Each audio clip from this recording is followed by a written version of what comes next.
welcome to Dear Sharita. Thank you for tuning in. Thank you for clicking on if this is your first time. Thank you for all returning viewers and subscribers. You'll be glad you clicked on tonight. So I've been thinking about my 9 to 5 journey, and I decided that I wanted to talk about it from the beginning because there's so many things that has happened during the process of my 9 to 5. I'm no longer working a 9 to 5. I think if you check out one of my other videos, I speak about that and why I left my 9 to 5. But today I want to talk about the story about when I began my 9 to 5 and the time that I got let go on my birthday. Yes, I got let go on my birthday. That sounds crazy, right? That was some kind of birthday present. However, it happened to be a really great birthday present for me. So let me just jump right into it.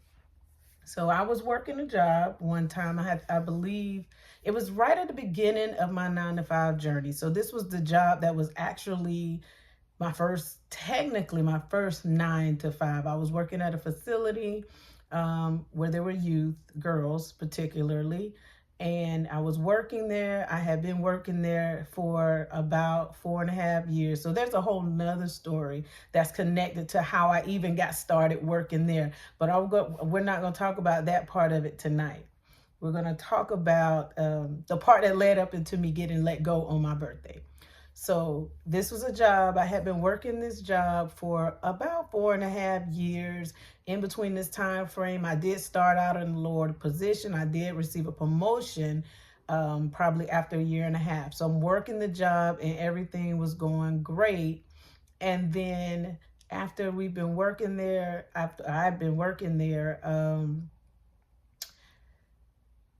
we got a message, as the time, probably in the last couple years of me getting ready to, before the past couple of years leading up to the letting go.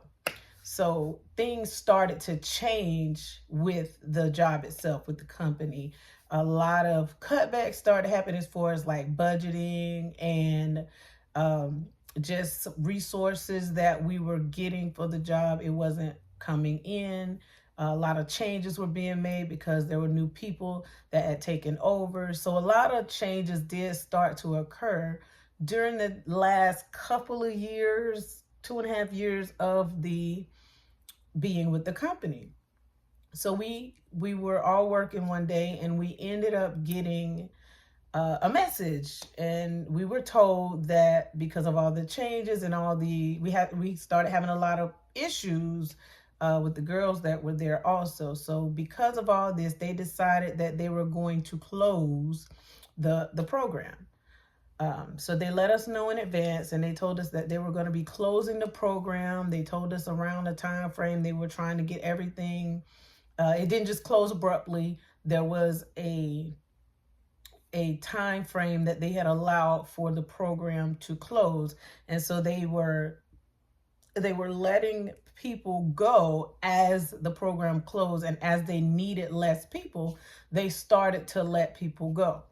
And with this particular job, the people that had been there, everyone was being offered a severance pay, but there was conditions for this particular severance pay. So if you were working there for a certain amount of time, maybe a shorter time, you got a smaller amount. If you had been working there longer, you got a bigger amount. And I believe that it was anybody that had been working there 4 years and plus got the biggest amount of severance pay. And that also included, you would get your whatever sick time that you had, whatever PTO time you had, you get all that pay. Plus you would get this severance pay, which was a 4 weeks. I'm sorry, 4 weeks worth of severance, for a month worth of severance pay. So the condition, though, in getting this severance pay was that you could not find other employment prior to the company letting you go.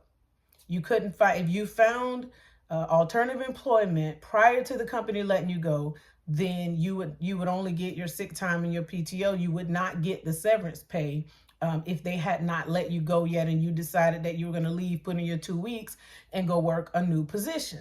So that was the condition of not getting the severance pay. To me, I didn't think it was right, considering that you still put your time in and all those things. However, it didn't matter how we felt about it. That was the conditions. So this was really, for me, the first time that I'd ever been placed in a position to where, one, a program was closing, and at some point I would be forced to look for some type of alternative employment. Now, this position, this 9 to 5 position, was technically the first job that I had received right after graduating college. So I didn't have a whole lot of experience in this particular field other than where I was working. So during this time, everybody working there, they were all up in arms, not really knowing where we're going, because we were kind of living in an area that was pretty rural. And in this area, it wasn't like a whole lot of job opportunities available. So if you wanted to continue to stay in the area, you pretty much had to look for something that was close by, but you're still going to have some level of travel or commute in seeking other opportunities of employment. There was one in particular that was very close by. And it was in the correction system, I'll say that. And I know a lot of people did not want to go in that. I was personally one of them. I preferred to not go into that, even though I had the experience and could actually do that job. That was one of the things I did not want to do because of the hours and all that. Because when I started working this first 9 to 5 job, the program that was closing, when I actually first started that job, my youngest child was only 4 months. So I had actually just had him. He was only a few months. I had also just gotten married. So everything was new and fresh. I was young. And so I didn't want to. By the time I'm leaving this position, of course, he was no longer 4 months. I want to say he was about 3-ish at that time, 3.5, when it was time for me to leave.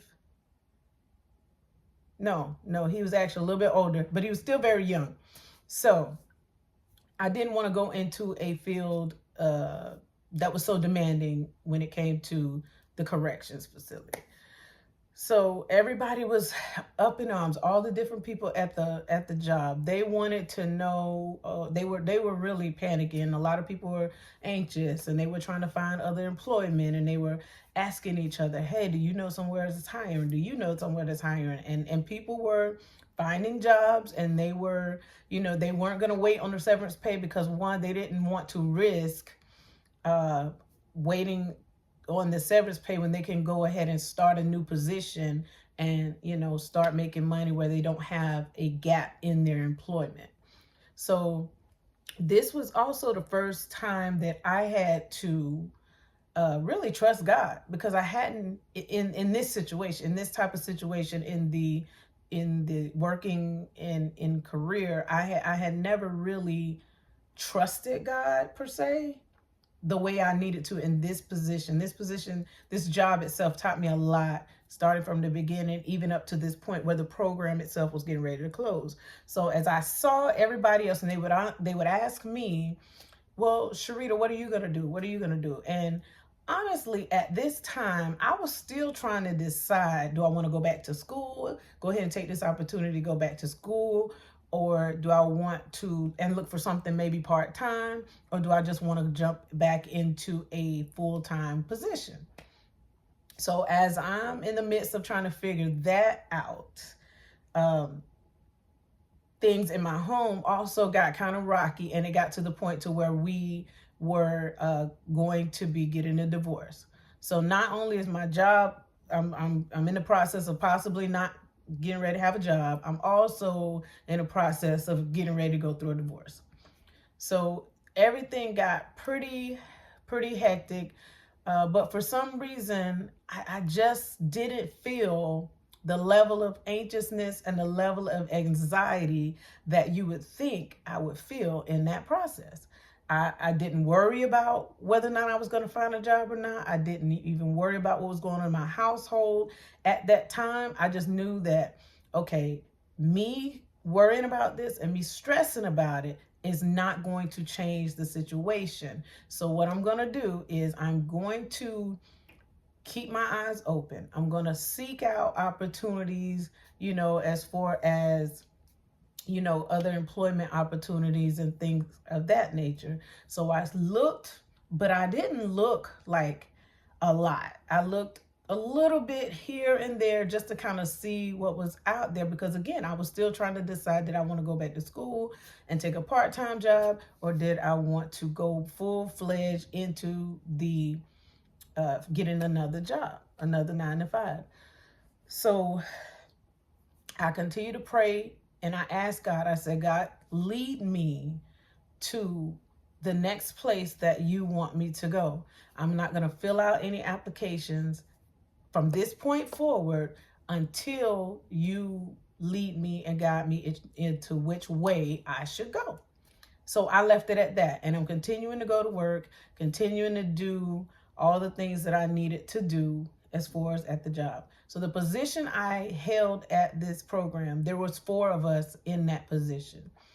And I was the actual last person to get that position. But we're all still just working.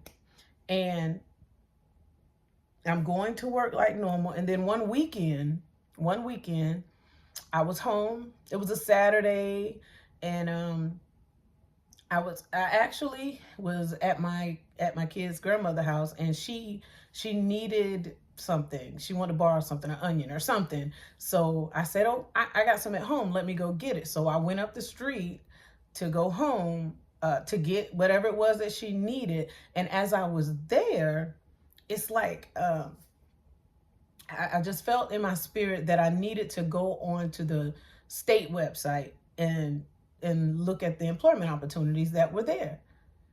So I'm looking, I'm online, I'm looking, and I see, I'm going down a list, and I see some opportunities there, and I saw a job that came and kind of jumped out at me, and I felt it in my spirit I needed to apply to that particular position.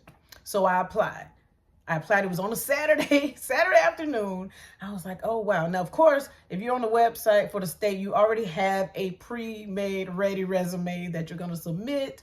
You fill out your application, and that's what I did. I submitted the application and the resume, and then I grabbed whatever it was I came to get for her, and I went on about my day, not thinking anything about it. So then I'm thinking back and forth about this position that I applied for, and I thought about the conditions of the severance pay. And my thoughts was, well, I still really don't think it's fair that I worked there all this time, and if I get this position, then I won't get the severance pay. But I just said, well, I'm not going to say anything about me putting in an application or anything like that. So I go to work, and other people are telling me that they're getting hired and they're leaving, and they're asking me, what are you going to do? What are you going to do? And I'm still like, I don't know. I looked at a few places, I put in a few applications, but I don't really know what I'm going to do. And I leave it at that. That same week, that Saturday, I filled in the application. That Thursday, they called me. They called me for an interview. And so because I had some time to be able to take a day off of work, actually didn't take a day off. I took a half a day off because that's all I needed for that morning. That afternoon, I had to go in for a interview that afternoon. So I just took half the day off. And, there was no questions asked. I went in, I did the interview, everything felt like it went well, and I went forward. Continue to go to work, still not saying anything about the fact that I've gotten an interview, possibly seeking employment, possibility that I might have employment, none of that. I didn't say anything about it. That weekend, I was going out of town.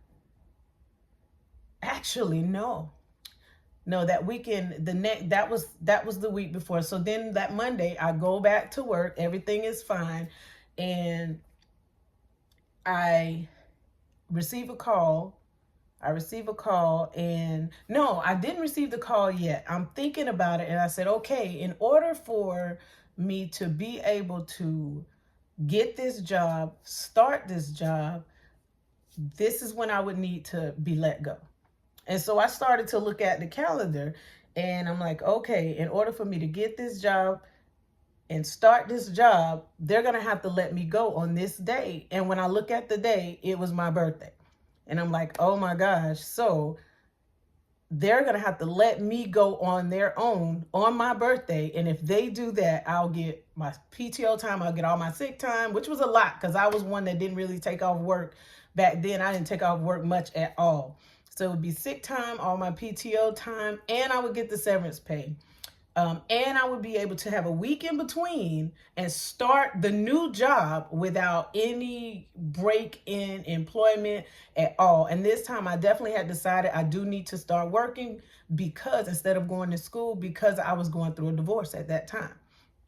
So in order for me to be able to get all those things and still be in a good position so I can take care of my children the way that they need to be cared for, I had to be let go on my birthday. So I prayed. I said, okay, God, I know that this is a funny request. This is a weird request, but I need to be let go on my birthday. If that is your will, let it be done. So I never said anything about the employment. I just went to work, continued to go to work. Everybody kept asking, what are you going to do? And I just was like, I don't know. At this point, I think a week or so went by. They did call me. They did offer me the position, and I was able to let them know, okay, this is going to be my start date. So in my mind at this point, okay, if they don't let me go on my birthday, I'm still going to be starting a new job, and then I just won't get the severance pay, so it'll be fine. That maybe that wasn't in your will, and it's okay because the job itself was actually a higher paying position. So it wasn't just any job. It was a higher paying position also. So I had already prayed the prayer and I left it alone. Didn't think anything about it. That weekend, I went out of town for my birthday to celebrate my birthday. And then prior to my birthday, like the weekend prior to my birthday. So that Monday, my birthday was on that Monday. And I went into work like normal, not really thinking anything about anything because I had kind of already accepted that it was a possibility that they were not going to let me go on my birthday. So I'm just going along with the day. So I go in the office, I'm doing what I need to do. And then the supervisor, she calls me down to her office and, I go down and she says, oh, I just wanted to let you know that the program is closing and, that when they were giving out letters and they were letting people go, they would let you know like that Monday and then that Friday would be your last day. So they would kind of let you know like the week would be your last week and then you would no longer return.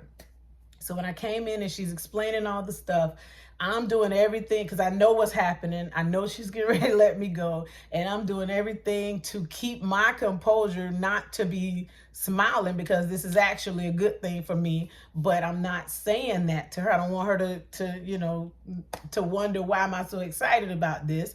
So I'm just trying to keep my composure while she's letting me go.